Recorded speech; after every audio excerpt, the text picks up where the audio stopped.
The I Ching is one of the oldest books in the world, and it started, as far as we can trace, from a female clan of shamans and diviners who read patterns in turtle shells in the form of trigrams.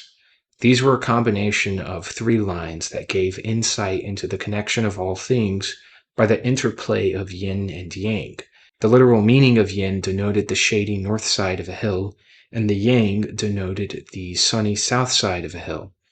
This clan of shamans would become the queens and royalty of the Shang dynasty, the oldest dynasty there is archaeological record for in China. And remember that the kings of these time periods had more of a sacred role. Towards the end of the Shang dynasty lived King Wen, considered one of the most virtuous kings of the ancient world, which was around 1000 BC. The tradition of the trigrams and hexagrams were used in divination, of course, as well as kingship. King Wen was imprisoned by a rival king, and it was there that he meditated on the I Ching and named them and wrote commentary on the hexagrams. His son would also add important commentary as well.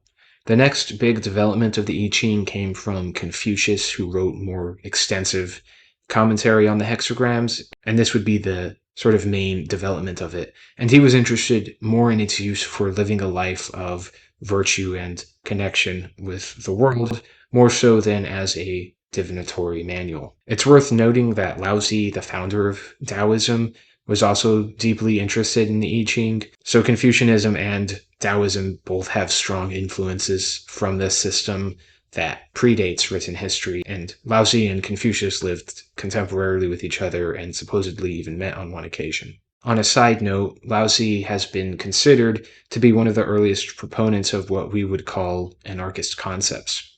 The author Ursula Le Guin, who wrote The Wizard of Earthsea and her own interpretation of the Tao Te Ching, said that Laozi does not see political power as magic. He sees rightful power as earned and wrongful power as usurped. He sees sacrifice of self for others as a corruption of power, and power as available to anyone who follows the way. No wonder anarchists and Taoists make good friends. But it was in fact these divinatory oracle bones, turtle shells, and pottery that Chinese writing actually evolved from, in a similar way that the Phoenician and Greek letters, including the alphabet that we use today, ultimately evolved from Egyptian hieratic script, the language of the priests and the pharaohs of Egypt. As we looked at previously, kings, shamans, and prophets of the ancient world tried to induce certain mental states which involved increased electrical activity to the temporal regions of the brain, potentially culminating in partial seizures of the temporal lobe. One of the possible side effects of this is what's called hypergraphia, the overwhelming urge or compulsion to write. Considering that writing was first employed by priestly and kingly and shamanic peoples, it may be worth exploring that writing itself was invented from such states if you imagine that you could still have hypergraphia before there was any actual writing systems invented. And these would transform the mundane into the kind of imaginative thinking that would be consistent with the earliest scriptures, divinatory symbols, and emergent writing systems. These would develop not only as religious scriptures, but also as transactional and law-making records. Again, all of which is dispensed from governmental and priestly positions in the ancient world. But that is getting a bit off topic. I did want to show how many of these things are interrelated, and there's an implication that the concept, the very invention of money itself, was from divination through the creation of writing that can carry information and ideas. It's why fortune and luck and gambling are steeped in less causal mechanisms and more in the psychological connection of all things. And this is where we return to the I Ching. I've heard it described as a taxonomy of the universe. Imagine everything, every concept, action, situation, element, force, individual being, all categorized in one of 64 hexagrams. We are used to dividing things like physics, chemistry, domains of life, events, gravity, cause and effect into separate logic systems. The I Ching and Taoism provides a different sort of logic system, one that is not based on causality at all, but the endless combination of hexagrams which again contain all possible things in the universe.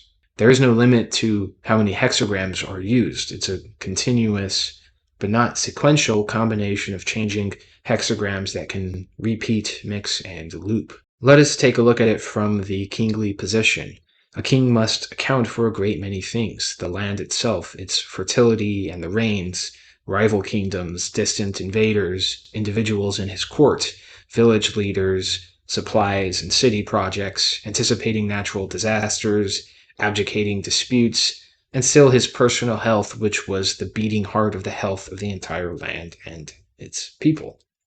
It makes sense the I Ching was used for kingship. It allowed for the reading of all these signs and omens in a way that connected them to each other, without worrying about causation. An accident between two farmers could be a sign of disaster about to strike, as things are in disorder. The I Ching indicates when to be cautious, when to strike, and in general provides a path to success living in accord with the Tao. Another perspective on the I Ching that may help understand it would be using it like a cipher. We can take a book or a movie, and every paragraph or scene can be archetypally translated by a hexagram, so that the entire book could look like a series of hexagrams, and this provides a unique way of understanding that is largely unfamiliar to contemporary philosophies and science. The same practice can extend to everyday life, history, culture, and the natural world. The I Ching is in itself a language, a science, a belief system, and a psychology. It makes no such distinctions because it's divided by the movements, the change of life and the universe as a whole, rather than as a collection of causal parts. For the subject of Taoism, I'm going to read a letter Carl Jung wrote about Taoism that involves a story from his friend Richard Wilhelm, who was one of the most important translators of the I Ching in bringing it to the West. There was a great drought where Wilhelm lived. For months there had not been a drop of rain, and the situation became catastrophic. The Catholics made processions, the Protestants made prayers, and the Chinese burned joss sticks and shot off guns to frighten away the demons of the drought, but with no result. Finally, the Chinese said, "We will fetch the rainmaker," and from another province a dried-up old man appeared. The only thing he asked for was a quiet little house somewhere, and there he locked himself in for 3 days. On the 4th day clouds gathered, and there was a great snowstorm at the time of the year when no snow was expected, an unusual amount, and the town was so full of rumors about the wonderful rainmaker that Wilhelm went to ask the man how he did it. In true European fashion, he said, "They call you the rainmaker. Will you tell me how you made the snow?" And the little Chinaman said, "I did not make the snow. I am not responsible. But what have you done these 3 days?" "Oh, I can explain that. I come from another country where things are in order. Here they are out of order. They are not as they should be by the ordinance of heaven. Therefore, the whole country is not in Tao, and I am also not in the natural order of things because I am in a disordered country. So I had to wait 3 days until I was back in Tao, and then naturally the rain came." That is the way the East thinks, without causality. He simply got back into Tao. You see, when the atmosphere in this room is wrong, I restore here a little bit of Tao, and it spreads like a quick-growing tree, with branches extending everywhere. Tao is in the room, and nothing wrong can happen. This is the idea of what I call synchronicity. We think according to the Western assumption of causality, that one thing brings about another thing, but that is in itself a magic idea. We give magic value to causes. We think one thing inevitably gives rise to another. In reality, we see only regular sequences and make the hypothesis of causality. We attribute the virtue of causality to a thing and explain the regular series of events by that magic hypothesis. Of course, the European would say he waited just so long until the rain came, that the rain was due to come. If it had not come in 3 days, it would have been 4 days, or it might have been 6 days. But the rainmaker got into Tao, one cannot gainsay it, and he took just so long. One cannot prove that the man was a swindler because he never said that he produced the rain. When he was right himself, the rain fell. It is a miracle only to someone who thinks along the lines of causality. But if one thinks psychologically, one is absolutely convinced that things quite naturally take this way. If one has the right attitude, then the right things happen. One doesn't make it right, it is just right. And one feels it has to happen in this way. It is just as if one were inside of things. If one feels right, that thing must turn up. It fits in. It is only when one has a wrong attitude that one feels that things do not fit in, that they are queer. When someone tells me that in his surroundings the wrong things always happen, I say, it is you who are wrong, you are not in Tao. If you were in Tao, you would feel that things are as they have to be. Sure enough, sometimes one is in a valley of darkness, dark things happen, and then the dark things belong there. They are what must happen then, they are nonetheless in Tao. It is, of course, a kind of experience which to our Western mind is sheer nonsense. One can never prove, for instance, that one's attitude is sincere. One says to oneself, well, I feel right, and the fact that you come to see me is also right in the right moment, and it seems like empty talk. Yet looked at from a psychological point of view, it is exceedingly important. It makes all the difference in the world, because in the one case the world is as it ought to be. One is the brother of everybody, and in the other case everybody is a fiend. Everything is wrong, and one feels wrong too, which is of course not an ideal condition. One can explain the condition causally and scientifically.